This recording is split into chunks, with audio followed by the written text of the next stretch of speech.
Aquarians, good morning to all of you. और आप सभी को महाअष्टमी की बहुत बहुत बधाई। नवरात्रि, गुप्त नवरात्रि की महाअष्टमी, शुक्ल पक्ष की अष्टमी, बहुत खास दिन। सो आप सभी को बहुत बहुत बधाई। लेट मी चेक कि यूनिवर्स आपको क्या मैसेज देना चाहते हैं। आज के दिन की एनर्जी क्या है, आपको क्या करना चाहिए, किस तरीके से अपनी सिचुएशंस को डील करना चाहिए, वो सब हम यहाँ गाइडेंस रीडिंग में देखेंगे। ये एक प्रिडिक्शन रीडिंग नहीं बल्कि एक गाइडेंस रीडिंग है अपने दिन की शुरुआत करने के लिए और अपनी लाइफ में कुछ इंस्पिरेशन के लिए। आपको थोड़ा बहुत चेंज दिख रहा होगा, जैसे आज ये फ्लावर क्यों रखा है। तो ये फ्लावर जो है वो बेसिकली मैंने अभी महाअष्टमी के दिन के लिए दुर्गा माँ की जो है वो रीडिंग मैसेजेस लिए अपने लिए और आपके लिए, तो इसलिए जो है वो यहाँ पे रखा हुआ है और मैंने फिर हटाया नहीं। कंटिन्यू में मैं रीडिंग कर रही हूँ, तो वो भी रीडिंग आपको आज मिल जाएगी कि माता रानी आपको क्या बताना चाह रही हैं इस नवरात्रि में और क्या होने वाला है, क्या चेंजेस आएंगे अब आने वाले दिनों में। तो वो रीडिंग भी आप देखिएगा। और ये रीडिंग है आपके लिए आज के दिन की 21 जुलाई 2026 के लिए। तो लेट मी चेक कि आज के दिन की ओवरऑल एनर्जी क्या है और डिवाइन गाइडेंस क्या है। आपको variance overall energy for sun moon Venus rising Aquarians, please guide कीजिए। Overall energy for sun moon Venus rising Aquarians. Happy family, wow, we have happy family number 4 का card. We have rainbow, the colours, यहाँ पे family vibes हैं।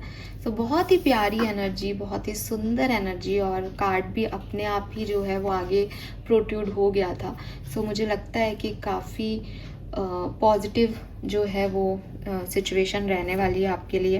मुझे ऐसा लगता है जैसे आप एंजल्स से बहुत कनेक्ट रहोगे। मुझे लगता है आज आप अपने एंसेस्टर्स, अपने गाइड्स से बहुत कनेक्टेड हो। बिकॉज जब मैं हैप्पी फैमिली का कार्ड देख रही थी तो मैंने सबसे पहले ना रेनबो और वो स्काई वाली एनर्जी को देखा। सो मतलब धरती पे जो आपके परिवार है उससे तो आप हो ही कनेक्ट, लेकिन ये जो आसमानी फरिश्ते हैं आपके परिवार के, ये भी जो है वो आपसे कनेक्टेड हैं। आज मुझे ये मैसेज मिल रहा है। सो आप बहुत जो है वो शायद डिवाइन लव में, डिवाइनली प्रोटेक्टेड, डिवाइनली गाइडेड रहोगे आज के दिन और उसी वजह से काफ़ी क्लैरिटी रहेगी, बैलेंस रहेगा आपकी लाइफ में फॉर श्योर। नंबर 4, 5 सिग्निफिकेंट हो सकता है। एंड कलर्स तो यहाँ रेनबो जो है वो हैप्पीनेस का कारक होता है। ऐसा कहा जाता है कि अगर आपने रेनबो देखा मतलब कुछ गुड न्यूज़ आपको मिलने वाली है, कुछ हैप्पीनेस आपकी लाइफ में आने वाली है। तो रेनबो में 7 कलर्स होते हैं, तो सारे कलर आ गए यहाँ पे। तो यस, कुछ गुड न्यूज़, कुछ पॉजिटिव न्यूज़ आपको मिलेगी। इन योर फैमिली में भी घर परिवार में कोई खुशियाँ आ रही है, परिवार बन रहा है, घर ले रहे हो, कुछ ऐसी एनर्जीज जो है वो यहाँ है। कहीं घूमने जा रहे हो, कोई ब्रोकन एनर्जी थी तो वहाँ पे हीलिंग आ रही है। ऐसी जो है एनर्जीज यहाँ पे है। गाइडेंस क्या है Aquarians? Please give me guidance for Aquarians. आपको ना किसी ऐसी जगह पे घूमने जाना चाहिए जहाँ पानी हो, समुद्र साइड में या वाटर बॉडी के आसपास। उससे आपकी हीलिंग होगी। अगर आपको कुछ अच्छा नहीं लग रहा है तो पानी आपको हील करेगा। वाटर एनर्जी जो है, वाटर एलिमेंट्स जो हैं वो आपके इमोशंस को हील करेंगे। तो ऐसा लग रहा है कि आप में से काफ़ी लोग जो हैं वो हील्ड नहीं हैं, तो वाटर एलिमेंट के आसपास रहें। We have divine passion. Be honest with yourself. What is your heart's true desire? We have prosperity.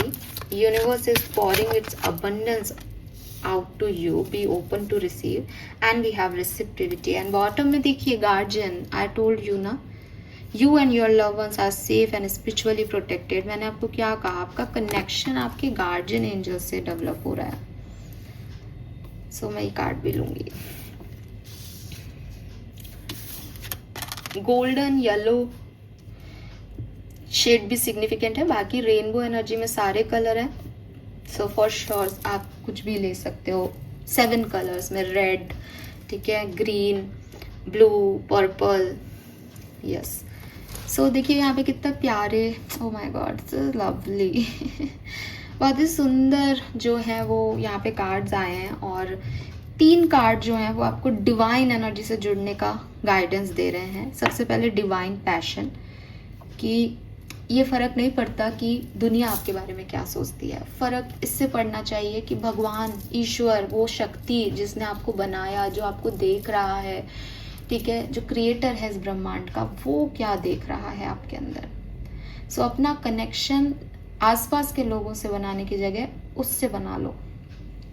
दूसरा, गार्जियन, आपके गार्जियन एंजल आपको प्रोटेक्ट कर रहे हैं, आप पे कोई परेशानी नहीं आ सकती। फिर भी अगर आपको लगता है कि मेरा ये काम अच्छा नहीं हो रहा है, ऐसा नहीं हो रहा, आप प्रे करें उनसे, आप कनेक्ट हो उनसे, ताकि वो आपको जो है वो बता सकें कि आप कहाँ गलत हो और आपको गाइडेंस दे सकें और आप उसको फॉलो करके अपनी लाइफ में सुधार कर सकें। एंड तीसरा कार्ड है रिसेप्टिविटी। रिसेप्टिविटी एंड प्रोस्पेरिटी का मैसेज ना एक साथ जुड़ा हुआ है। ये कार्ड कह रहा है, ये कार्ड का मैसेज खत्म हो रहा है, मैं आपको दिखाना चाहूंगी। Be open to receiving and then receptivity का मैसेज शुरू हो रहा है, allow yourself to receive. Be open to receiving, allow yourself to receive. Universe आपको कुछ दे रहे हैं, आप या तो आंखें बंद करके हो या फिर आप किसी जिद में हो कि मुझे ये नहीं ये चाहिए। आप अपनी लाइफ में वेलकमिंग नहीं हो एक्वेरियस। आप अपनी लाइफ में ऐसे हो कि नहीं मुझे ये नहीं चाहिए, मुझे ये चाहिए। आप अपनी लाइफ में ऐसे हो कि मैं एक चीज़ के लिए रो रहा हूँ तो अब चाहे मेरे पास तुम सोने का ढेर लगा दो, मुझे तो वो चांदी का आइटम चाहिए क्योंकि मुझे तो मेरे पास तो वो था अभी तक। आप उस बेवकूफ़ी में जी रहे हो। आपके एंजल्स, आपके गाइड्स कह रहे हैं ऐसे थोड़ी होता है। जब हम तेरे को दे रहे हैं कोई चीज़, जब तेरे हक का है, तो तू क्यों नाटक कर रहा है? तेरे को क्या नहीं चाहिए? तेरे को दिया इसलिए जा रहा है, तेरे को चाहिए। तू ज़्यादा जानता है कि हम ज़्यादा जानते हैं?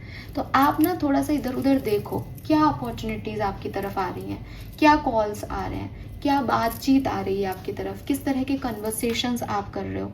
कहीं ऐसा तो नहीं है कि जाने अनजाने में कुछ डिनायल हो रहा है?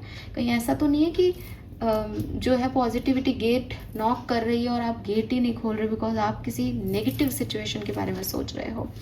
और फिर आप भगवान से कहोगे कि मेरी ज़िंदगी में ऐसा क्यों कर रहे हो, बदलो सिचुएशन को। कैसे बदले वो आपकी सिचुएशन को? कैसे आए वो आपके सामने? जो अपॉर्चुनिटी के रूप में आपके पास आ रहा है वो ही डिवाइन की ब्लेसिंग है एक्वेरियस। समझो चीज़ों को सही तरीके से, उन पे एक्ट करो, क्योंकि आप ओपन अप नहीं होगे तो जब तक गेट ही नहीं खोलोगे कि साहब आओ, रिसीव ही नहीं करोगे, कैसे कोई आपको कुछ देगा? सिर्फ मांगते रहना भगवान से, ये दे दो वो दे दो। अरे थोड़ा शांत बैठो, क्या पता वो दे रहा हो, क्या पता वो कुछ कह रहा हो, उसकी भी तो सुनो। ये दे दो वो दे दो, ऐसा कर दो वैसा कर दो, क्यों भाई? शांत बैठो एक्वेरियस, डिवाइन से जुड़ो एंड रिसीव करो वो जो वो दे रहे हैं। ये एनर्जी है, ये इंट्यूशन है, ठीक है, ये ब्लेसिंग्स हैं जो आप जब उनसे जुड़ोगे तो वो आपको समझ आएंगी। और ये ऐसी ट्रेजर्स हैं, ये ऐसी चीज़ें हैं जो आप दूसरों को भी पास आउट कर पाओगे, ठीक है। This will increase your intuition, energy and ability to give to others. तो ये कुछ ऐसी ब्लेसिंग्स हैं जो मटेरियलिस्टिक नहीं है, ये अपॉर्चुनिटीज़ ऐसी हैं जिससे आप आगे भी इन चीज़ों को अपने लिए, अपनों के लिए, दुनिया के लिए जो है वो काम में ले पाओगे, ठीक है। दूसरी मैसेज आपके लिए ये है कि जो ईश्वर होता है ना एक्वेरियस, वो सच्चे लोगों से जुड़ता है। वो मतलब अगर आप एक कई बार आपके मन में भी ये सवाल आया होगा, और जो भी स्पिरिचुअलिटी में रिलेटेड इंटरेस्ट रखते हैं उनके मन में तो बिल्कुल आया होगा कि साहब मंदिर में भीड़ में जाने से भगवान प्रसन्न हो रहे हैं क्या? या ये कैसे भगवान है? वीआईपीओं को तो बड़े अच्छे दर्शन हो रहे हैं, अभी जगन्नाथ रथ यात्रा चल रही है और हम सब जानते हैं कि इतनी भीड़, उसमें भी एक व्यक्ति जो है वो, मतलब मैंने ऐसा सुना शायद 3-4 हज़ार रुपए की जो है वो मालाएं, फ्लावर्स की मालाएं जो कि भगवान के चढ़ी हुई है, उनको 3-4 हज़ार में श्रद्धालुओं को वो बेच रहे हैं। और मैं खुद पूरी जाके आई हूँ अभी। सच में वहाँ पे पंडितों का तो यही है कि आप जितना पैसा दोगे वो उतना ही अच्छे आपके लिए आपकी यात्रा सुलभ हो जाएगी। लेकिन ये इंसान है, पंडित इंसान है, उसको एक काम दिया गया है, वो अपना कर्म कर रहा है। वो उस कर्म को कैसे कर रहा है, इसका जस्टिस उसके साथ आज, अगले जन्म में, पिछले जन्म में कुछ अच्छा करके आया इसलिए पंडित होना मिला कि साहब भगवान की सेवा का कारक बनेगा, वो सब एक उसका आगे पीछे का कुछ कर्मा हो सकता है, अपन उस पर नहीं जाते। लेकिन क्या भगवान भी यही चाह रहे हैं कि पैसा हो तो आओ मेरे पास और नहीं तो जाओ? अगर मैं मंदिर से वो दान पेटी वाला सिस्टम हटा दूं तो क्या मेरा भगवान नाराज हो जाएगा या पंडित नाराज हो जाएंगे? किसकी रोजी रोटी छिन जाएगी? किसका काम नहीं चलेगा उस दान पेटी के बिना? ऑफ कोर्स भगवान को क्या नीड, जो दे रहा है उसको मेरा ये छोटा सा चीज क्या देगा? तो भगवान का इससे कोई लेना देना नहीं है। भगवान आपका पैसा नहीं देख रहा। कोई पुजारी आप अपना घर चलाने के लिए आपसे 1000 रुपए लेके आपको भगवान तक ले जाएगा। आपके भगवान के दर्शन बहुत अच्छे हुए।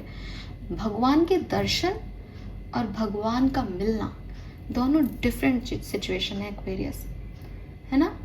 तो हो सकता है कि एक गरीब व्यक्ति जो कि शायद भगवान को पास से नहीं देख पाया, उसने एक झलक भी देख ली और लाइक कि मेरे को तो अच्छा लगा, मैं खुश होके आ गया, भगवान दिखे थे, वो वहाँ बैठे थे, आंखें देख पाया, बहुत बहुत बड़ा है जगन्नाथ है तो इट्स लाइक कि ठीक है आंखें दिखी मुझे, तो छोटा सा हूँ, हाइट कम थी, लेकिन देख आया मैं। लेकिन भगवान ने तो उसको देखा, भगवान ने तो उसकी स्ट्रगल देखे। तो आप क्या दिखा रहे हो ना, उससे वो है ना कि आपसे, आपके दिखावे से दुनिया इम्प्रेस होगी, ईश्वर इम्प्रेस नहीं होगा। अगर वो ऐसा कर रहा होता तो वो ईश्वर नहीं है। फिर अगर वो इम्प्रेस ऐसे ही हो रहा है तो वो उसमें और इंसानों में फर्क ही नहीं है। फिर उसको इतना ऊंचा दर्जा क्यों? फिर हर व्यक्ति को ऊंचा ही दर्जा दे दो या उसको भी अपने से तक बैठा लो। लेकिन उसमें कोई खास बात है, वो बड़ा है, वो इस तरीके से आपको नहीं देख रहा।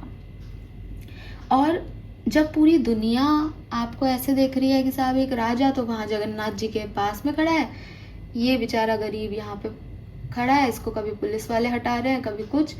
लेकिन अगर जगन्नाथ जी की कृपा है तो वो इस गरीब पे पड़ेगी, राजा पास में भी खड़ा हो तो नहीं। मतलब बचपन से पापा मुझे वो कृष्ण और अर्जुन के कहानी जो है वो बताते थे कि दुर्योधन जो है वो बिल्कुल इसमें बैठा है, गर्दन के पास बैठा है, तो उसको दिखा नहीं।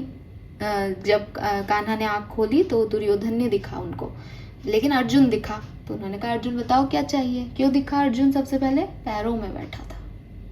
ज्यादा नजदीक की चीजें दिखती नहीं है भगवान को। इतनी बड़ी बड़ी आंखें, नीचे थोड़ी झुका रहे हैं, सामने देख रहे हैं, कौन खड़ा है दूर तक देख रहे हैं। तो इससे कोई फर्क नहीं पड़ता कि आप क्या कर रहे हो। अगर आप एक प्योर सोल हो ना, और आपके अंदर कोई छल कपट नहीं है, आप यकीन मानो आप भगवान के पास हो, ठीक है?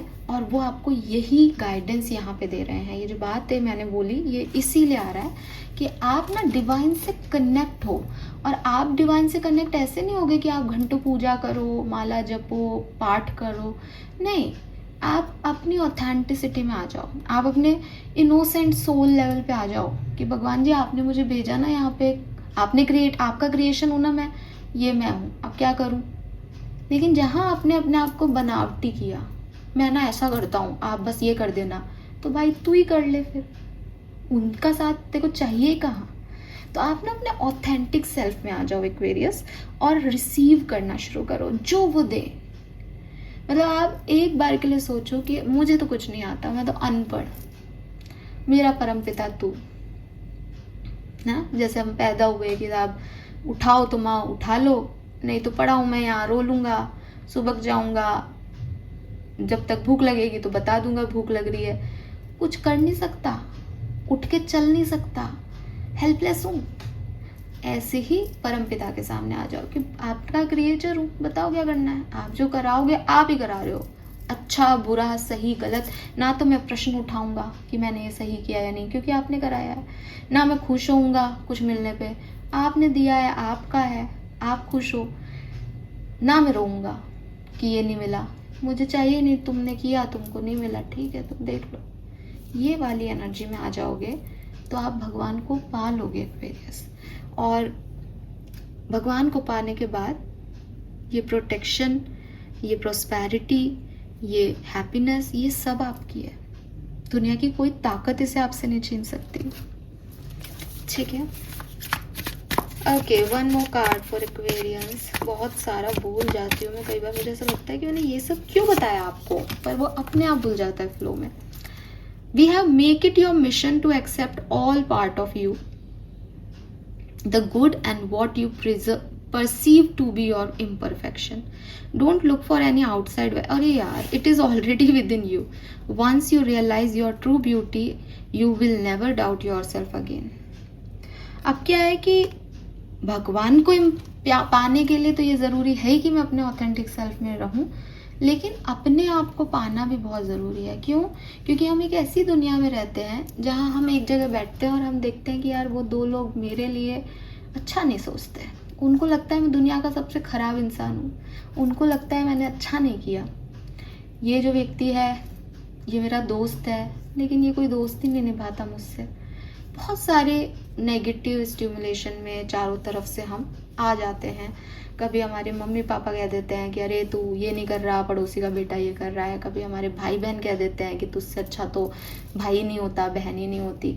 तो बड़ा ज़रा ना एक कॉम्प्लेक्स फील करते हैं हम कि शायद यार मैं खराब ही इंसान हूँ, मैं अच्छा नहीं हूँ। लेकिन आपको अपने आप को इसलिए भी ये वाला जिसे कहना चाहिए इनोसेंस में लाना चाहिए, ताकि आप देखो कि देखिए यार मैंने अच्छा भी किया, मैंने बुरा भी किया। अभी कराने वाला वो परमपिता, उसने मुझे ऐसी सिचुएशन में डाला, मुझे पता है कि मैंने क्यों किया, क्या किया। तो यही मेरा ट्रू ब्यूटी है कि मुझे पता है मैं गलत कहाँ था, मैं सही कहाँ हूँ। मेरे को ना तो कोई सही चीज़ बहुत एक्साइट कर रही है, ना गलत चीज़ बहुत रुला रही। मैं नॉर्मल हूँ हर सिचुएशन में, क्योंकि मैं एक इंसान हूँ। तो मैं हर जगह परफेक्ट नहीं हो सकता, मैं सबको खुश नहीं रख सकता। ये चीज़ समझ लिया आपने तो आप अपने आप पे डाउट करना बंद कर दोगे, और अपने आप पे डाउट करना बंद कर दोगे तो शायद देख पाओगे कि ये दुनिया ऐसे ही चल रही है। कोई किसी से नाराज है, कोई किसी से दुखी है। अपन को तो अपने आप को खुश रखना है और उस डिवाइन एनर्जी को इम्प्रेस करना है। बाकी सब एक दूसरे से, आज आपके पास आप पैसे वाले हो जाओ, आप बढ़िया दर्शन करोगे, आपको सब देगा वो दुनिया। लेकिन प्रॉब्लम ये नहीं है कि पैसे से क्या मिल गया, ये माया खरीद ली पैसे से। मोह और आएगा इस माया के साथ, ये अकेली नहीं आती। लेकिन जहाँ आपने खुद को जान लिया कि ये मैं हूँ, जहाँ आप परमपिता से जुड़ गए, वहाँ ये माया आएगी भी तो आपको फर्क नहीं पड़ रही, और ये दुनिया तो माया के पीछे आएगी आएगी। तो दूसरा ऑप्शन बेस्ट है ना, उस पे काम करो। Number 4, 5, 9, 8, 7 significant. 4, 5 बोल दिया मैंने, 4, 5 तो ये सिग्निफिकेंट है। ठीक है, कलर मैंने आपको बताई दिए, रेनबो के सारे कलर या फिर गोल्डन कलर सिग्निफिकेंट है। थैंक यू सो मच मुझे सुनने के लिए। चैनल को लाइक और सब्सक्राइब कीजिएगा। Bye bye.